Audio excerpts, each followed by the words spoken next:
Hello, Yummy! I'm Dulce Mendoza. I'm CJ Reyes Ocampo. I'm Carla. I'm 31 years old. I'm a stay-at-home mom. I'm 38 years old and a work-at-home mom. I have 2 kids, and me and my 2 kids, especially my daughter, enjoyed baking. At first, I didn't buy into the hype of air fryers because I felt like my oven toaster could do what an air fryer does. I wanted to buy an air fryer mostly because I have been diagnosed with pre-hypertension back in 2017. So I usually stay away from overly oily foods. We live in the province. Currently, we're located in Batangas. And the delivery of food here is very limited. So we tried, why not start cooking for the foods that we love. So, nung nag-search ako ng mga recipes, it's either I need an oven or air fryer to do the dish that we like. I fell in love with the air fryer because of the size mostly. The size is perfect for my family of 3. I can even cook multiple dishes at once because the air fryer has 2 racks inside. For the size, I really like it because it has a 23-liter capacity, not like the basket type, which is much smaller. And then it also have 6 functions for cooking. So it has a toast and roasting, bake, convection broil, rotisserie function. Aside from air frying itself, I switch modes between cooking because I find that sometimes when I want to slow down the cooking process, I have to use the toast function. If I want to brown something really fast, I switch to air frying.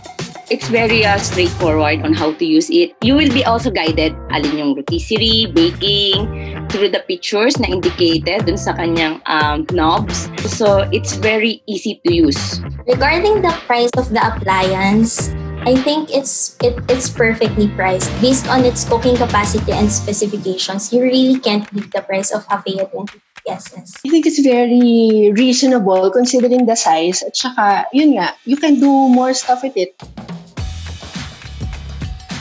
My experience so far with using the air fryer has been good. Sobrang gusto ko siya.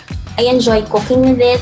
I can also easily adjust the cooking mode, time, and even the temperature without having to open the door to check the doneness of the food. I love everything about this air fryer. Well, except maybe for the cleaning part. Cleaning is a little bit tricky. Parang medyo mahirap lang siyang linisin. The crumb tray isn't removable, so it's harder to clean the mess that have dripped at the bottom of the air fryer. I usually just wipe the inside of the air fryer like I would an oven toaster, but I don't know how to clean the fan of the air fryer.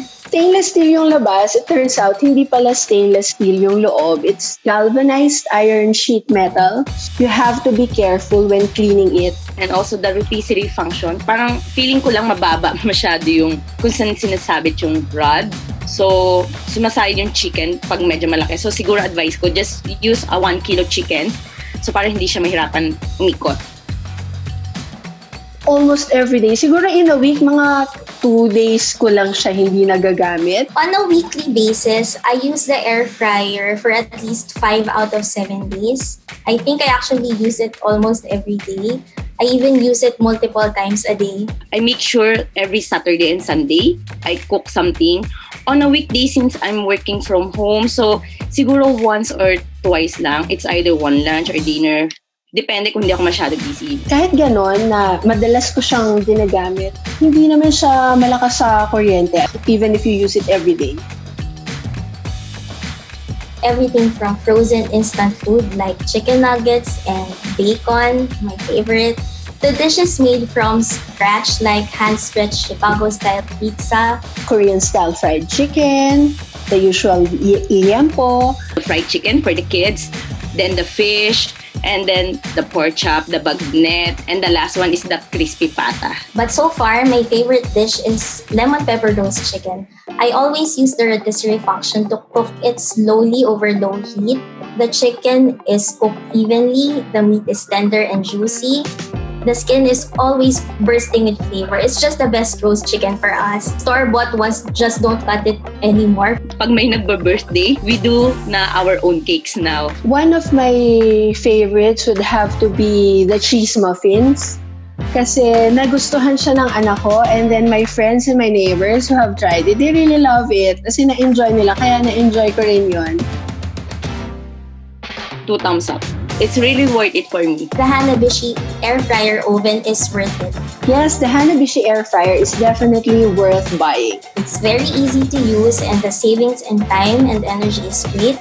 Lahat na gagawa ko with it, from air frying to baking. Totoo yung sinasabi nilang ang lakas makapagpa-chef nitong Hanabishi na to. So parang feeling ko chef na din ako pag nagluluto with my family. If you're intimidated or having thoughts about getting an air fryer, don't. It's very fun to use. Matipid siya sa mantika at matipid siya sa gas. I'm so happy na now hindi na kami puro takeout, nakakapag-serve na ako ng meals for my family na yung ako talaga yung gumawa. I'm always pressed for time these days because I have a very, very young toddler. So saving even just a few extra minutes off of cooking time is a big bonus for me. I would definitely recommend an air fryer for your kitchen.